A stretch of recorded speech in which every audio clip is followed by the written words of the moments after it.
ఆయన గురించి ఆలోచించు, దేవుడి మీద మనసు పెట్టి ఆలోచించు, నీకే వచ్చింది నడిపింపు. కూర్చో, మౌనంగా కూర్చో. నేను, దేవుడు, నా ప్రభు, నా తండ్రి, అట్లా ఆలోచించు అంతే. ఆ నడిపింపు నీకే వచ్చింది. ముగింపులోకి తీసుకెళ్తాను. ఎంతమంది హ్యాపీగా ఉన్నారు? Praise God. లైవ్లో ఉన్న వాళ్ళు సైతం కాసేపు దేవునితో గడుపుకోండి.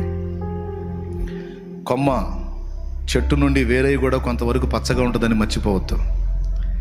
దేవుని సహవాసానికి, సాహచర్యానికి దూరమై కూడా బాగానే ఉన్నామనే భ్రమలో మనం బ్రతికే ఛాన్స్ ఉంది. కానీ అలాంటి పరిస్థితికి వెళ్ళకూడదు. మనం జాగ్రత్త పడాలి. ఎలా ఉన్నామో ఎప్పటికప్పుడు పరిశీలించి చూసుకోవాలి. లైవ్లో వాళ్ళకు కూడా చెప్తున్నాను నేను, జాగ్రత్త పడండి మీరు సహా. నన్ను నేను విమర్శించుకొని నేను దేవునికి సమీపంగా ఆగోరినట్లు మీరు కూడా మిమ్మల్ని మీరు పరిశీలించుకొని దేవునికి సమీపంగా అందుబాటులోకి వెళ్ళడానికి, ఒక తండ్రిగా ఆయన ప్రేమించి హత్తుకోవడానికి జాగ్రత్త పడండి. ఒక వాడుక వస్తువుల దేవుణ్ణి చూడొద్దు. ఆయన హృదయం కలిగిన వాడు, ఆయన మనసున్నవాడు, ఆయన వ్యక్తి అండి. ఆయన వ్యక్తి అండో ఈ వస్తువు కాదు, నిర్జీవమైన వస్తువు కాదు. ఆయన జీవం కలిగిన వ్యక్తి అండ్ మన నాన్న. కాబట్టి వాడుక వస్తువులాగా దేవుణ్ణి చూసి అట్ట పడేసేటట్టు ఉండకుండా దేవుణ్ణి ప్రేమించుదాం, నాన్నను ప్రేమించినట్టు. నాన్న చేయగలిగిన వాడైనా ప్రేమిస్తాం, చేయలేని వాడైనా నాన్న ప్రేమిస్తాం. అలాగే దేవుడు చేసినా చేయకపోయినా దేవుణ్ణి ప్రేమిద్దాం. హల్లెలూయా. ఫైనల్ బ్లెస్సింగ్తో ముగించుకుందాం. చివరి ప్రార్థన అండ్ ఆశీర్వాదం. అశోక్ ప్రార్థన చేస్తాడు. మీకు ఈరోజు టైం ఇస్తున్నాను, మీకు హాయిగా గడపండి, దేవునితో గడపండి. నాతో మాట్లాడడానికి ట్రై చేయకండి. ఇప్పుడు దాకా చెప్పింది అదే, దేవునితో గడపండి. స్వస్థత ఆయనే ఇవ్వగలడు, సమస్యలకు పరిష్కారం ఆయనే చూపగలడు. పద్దాకలా నాకు చెప్పుకొని నాకు అలవాటు పడకండి. మీరుగా ఆయనతో కాంటాక్ట్ అవ్వాలి, పొందాలి. నేనెవరికి చెప్పుకోవాలండి? మీరు నాకు చెప్తారు, మరి నేనెవరికి చెప్పుకోవాలి? మీలాంటి విశ్వాసిగా ఉన్నప్పుడు నేను, నీకు తెలుసా, ఆనాడే అలవాటు చేసుకున్నా దేవునికి చెప్పుకోవటం, తండ్రితో మాట్లాడటం. సేవకులు నాకు అందుబాటులోనే ఉన్నారు. నేను వెళితే నా కోసం మొర్ర పెట్టి ప్రార్థన కూడా చేస్తారు. కానీ వాళ్ళకి నేను ఆ స్ట్రగుల్ ఇవ్వదలుచుకోలేదు. ఎందుకు? నా తండ్రి నాకు అందుబాటులో ఉన్నాడు. నేను ఆయనతో మాట్లాడుకునే స్వేచ్ఛ నాకుంది. మనసారా నేను ఆయనతో మాట్లాడుకుంటాను. నా కన్నీళ్లు ఆయన ముందు ఉంచే అవకాశం నాకుంది. నాకు తెలియకపోతే కదా, పాపం నేర్పారు కదా, నాకు తెలియజేశారు కదా. నేనుగా నా తండ్రిని కలుసుకుంటాను, దైవజనుల దగ్గర నేర్చుకుంటాను. కానీ వ్యవహరించేటప్పుడు మాత్రం నేను దైవజనులతో కాదు, నేను దేవునితోనే వ్యవహరిస్తాను అనుకున్నాను. అదే సాధన చేశాను. ఎంత మంచిదైంది ఈరోజు, అలవాటు ఎంత మంచిదైంది ఈరోజు. వ్యక్తిగతంగా నేను దేవునితో సంబంధం ఏర్పరచుకోవటం ఈ రోజుకి నేను నిలబడి ఉండటానికి అదే కారణమైంది. లేకపోతే ఒక పర్సన్ మీద డిపెండ్ అయి ఉంటే ఆ పర్సన్ అందేంత వరకు నిలబడి ఉంటాను. ఆ పర్సన్ అందకపోతే అవుట్ కదా. మనంగా దేవునితో అనుసంధానం కావాలి.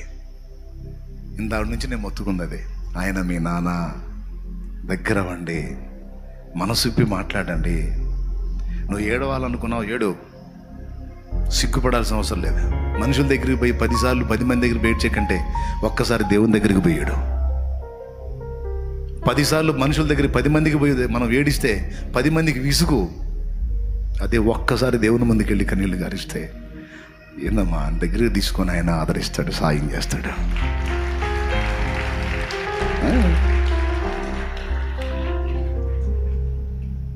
మనుషుల దయను వెతకొద్దు, దేవుని దయను వెతకండి.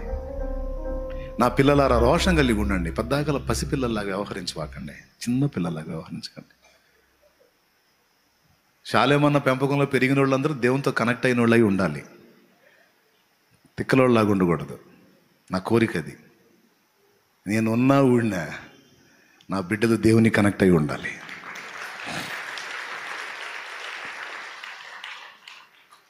ఈరోజు కాదు, ఫస్ట్ నుంచి నా అలవాటు అదే, నా బిడ్డలకి నేర్పుకుంటా వచ్చింది అదే. నా బిడ్డలందరూ వెళ్ళి మోకాళ్ళేసి దేవునితో మాట్లాడుకోగలగాలి, దేవుని దగ్గర కూర్చునే వాళ్ళై ఉండాలి, దేవునితో గడిపే వాళ్ళై ఉండాలి.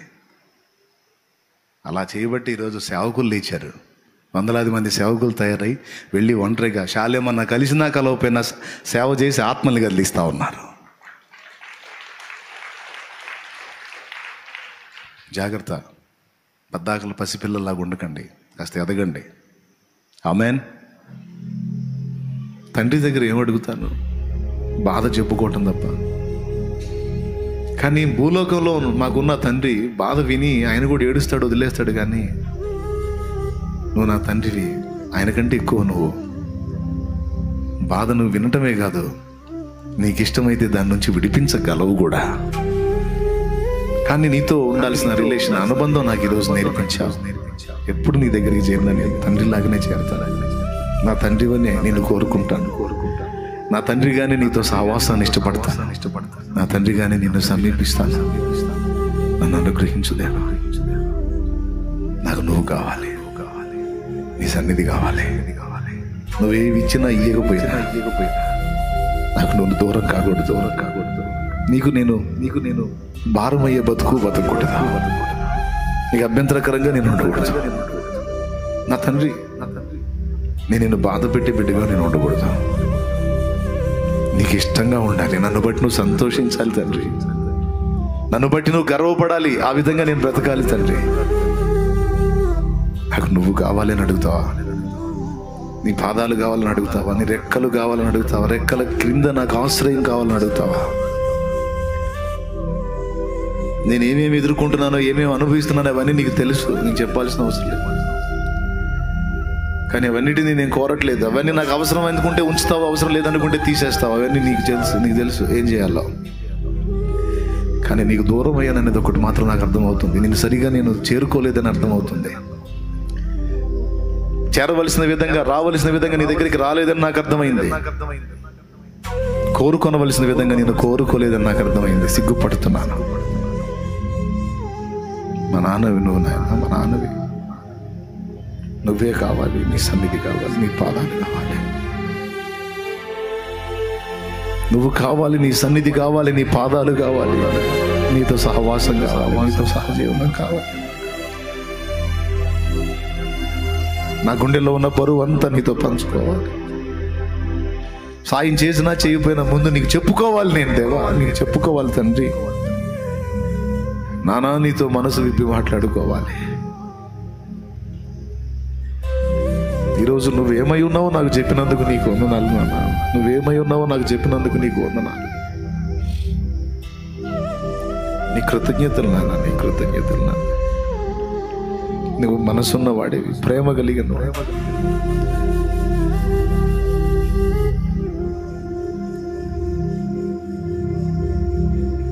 నా కోసం నువ్వు ప్రాణం పెట్టిన దేవుడు అంటే దూరం అవుతానేమో. నా తండ్రివి, నా తండ్రివి, నా తండ్రివి, నా తండ్రివి. నీకు స్తోత్రము, స్తోత్రము, స్తోత్రం.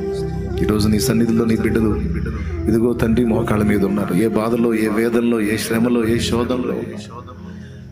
ఇక్కడ కాదు, లైవ్లో కూడా, లైవ్ ద్వారా కూడా అనేక మంది అందుబాటులోకి వచ్చున్నారు. వేలాదిగా వచ్చున్నారు. వారి కళ్ళలో కన్నీళ్ళు చూడు. వారు సహా ఎంత వేదనలో ఉన్నారు. వారు సహా ఏ విషయాల్లో నలుగుతున్నారు. ఇక్కడ ఉన్న బిడ్డలు ఇంతమంది, అక్కడున్న బిడ్డలు అంతమంది. నీ పిల్లలే ప్రభు, నీ పిల్లలే, నీ పిల్లలే, నిన్ను విశ్వసించిన పిల్లలే, నిన్ను గుర్తుపట్టిన పిల్లలు, నిన్ను ప్రేమించిన పిల్లలు, నువ్వు కావాలని కోరుకొని నీ రెక్కల కిందికి వచ్చిన నీ పిల్లలు, నీ పిల్లలు ఒక్కసారి నా మంచి తండ్రి. ఈరోజు అసలు నీ పాదాల దగ్గరికి వచ్చేయాలనుకున్నా, మళ్ళీ నన్ను ప్రేరేపించి నువ్వు అక్కడ వస్తే అట నా బిడ్డలకు కూడా చెప్పురా. నా బిడ్డలు కూడా రావాలిరా నా దగ్గరికి, నా బిడ్డలు కూడా రావాలి. నువ్వు అక్కడివే ఇదా పొందితే ఎట్లా, నా బిడ్డలు కూడా పొందాలని నువ్వు మాట్లాడించావు. ఇక్కడ నీ బిడ్డలు కూడా ఈరోజు నీ సన్నిధి వెతకగోరారు. అది కన్నీళ్లలో ఉన్నారు. అదిగో కన్నీళ్లు పెట్టుకొని నీకు నానా అని చెప్పుకుంటున్న వారి వేదన తీసి, నీ బిడ్డల కన్నీళ్లు చూసి దాటిపోయే తండ్రివి కాదు, ప్రేమగల తండ్రివి. నీ రొమ్మను ఆనించుకొని ఓదార్చే తండ్రివి, ఆదరించే తండ్రివి.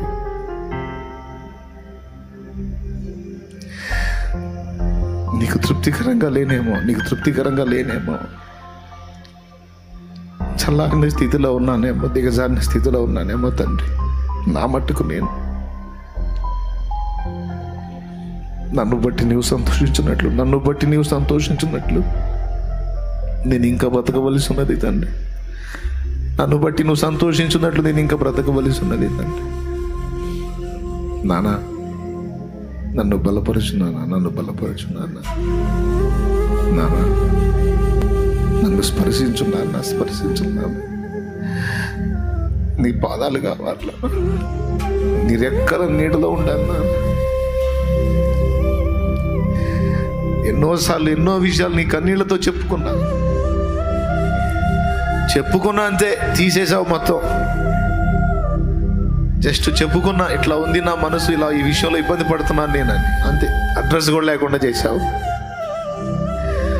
ఆ సమస్యలని. నాకు ఎంతో చేశావు తండ్రి, నాకు చాలా సమీపంగా ఉన్నావు. నేను మరిచిన నన్ను మరవలేదు, నేను విడిచిన నన్ను విడవలేదు, నీడవలే వెంటాడు. నేను నిద్రపోతున్న వేళ కూడా మెలకువగా ఉండి నన్ను కాచుకున్నావు.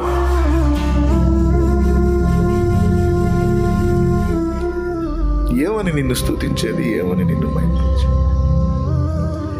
ఏ మాటలు సరిపోతాయి నిన్ను స్తుతించడానికి? ఏ పదాలు సరిపోతాయి నిన్ను స్తుతించడానికి?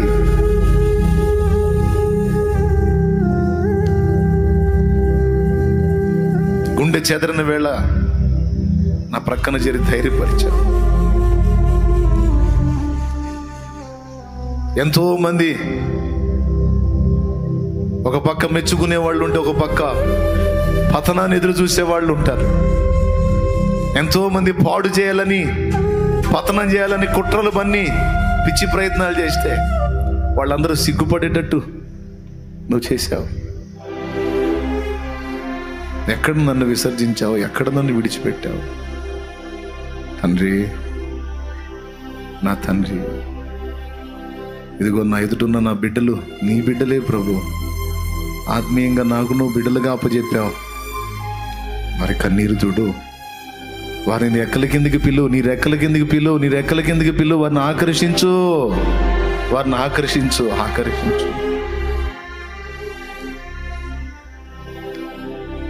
నీ బిడ్డలను ఆదరించు తండ్రి, స్వస్థపరచు తండ్రి, ఓదార్చు తండ్రి, ధైర్యపరచు తండ్రి. గుండె చెదరి ఉన్నారు ప్రభా, గుండె చెదరిన వారిని ఆదరించే దేవుడు కదా. కృప చూపు. నలిగిపోయి ఉన్నారు ప్రభా, నలిగిపోయి ఉన్నారు తండ్రి, నలిగిపోయి ఉన్నారు నాన్న. ఆదరణ దయచే. ప్రయాసపడి గాలివాన చేత కొట్టబడినట్టున్నారు ప్రభువా. నువ్వే అన్నావు యెషయా గ్రంథం 54లో, ప్రయాసపడి గాలివాన చేత కొట్టబడి ఆదరణ లేక ఉన్నదానా, నీ లాంఛనములతో నేను నీ పునాదులను కట్టుదును. పర్వతాలు తొలగినను, మెట్టలు తత్తరిలినను, నా కృప నిన్ను విడిచిపోదు. నా కృప నీకు తోడుగా ఉంటుంది. అది నా కృప నిన్ను విడిచిపోదు అని మాట్లాడింది నా ప్రభు. నీ బిడ్డల్ని సంధించు.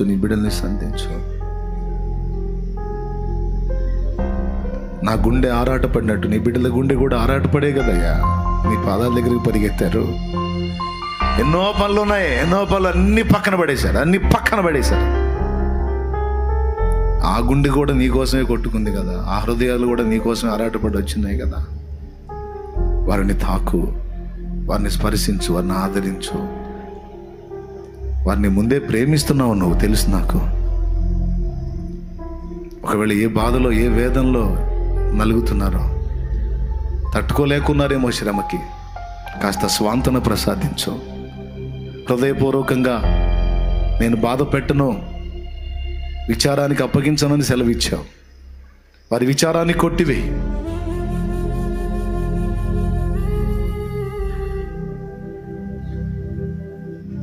సేవకుల హృదయాల్లో ఉన్న ఆవేదనను తొలగించు.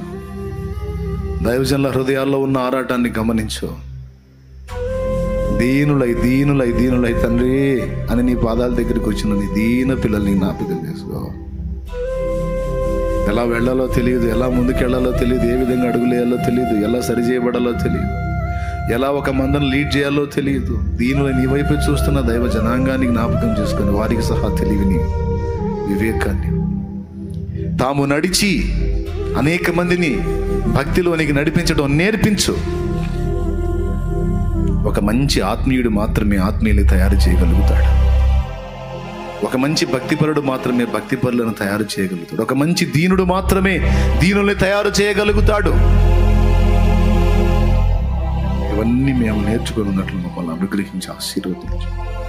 ఈ సన్నిధిని నిలిచి సాష్టాంగపడి సాగిలపడి మోకాళ్ళ మీద నిలిచి ఇదిగో నీ సన్నిధిని కోరుకుంటున్న నీ బిడ్డల్ని ప్రత్యేకంగా జ్ఞాపకం చేసుకొని దీవించి పేరు పేరును ఆశీర్వదించి వారి శ్రమ తొలగించి సమాధానాన్ని కలిగించి ఆదరించమని నీ దయగల చేతికి బిడ్డల్ని కుటుంబాలతో సహా అప్పగిస్తూ యేసుక్రీస్తు నామములో తండ్రిగా వారు నీ దగ్గరికి చేరారు గనక తండ్రివని, బిడ్డలుగా నీ దగ్గరికి చేరారు గనక తండ్రిగా నీ బాధ్యత వారి విషయంలో ఏవేవి నెరవేర్చాలో నువ్వే చూసుకో.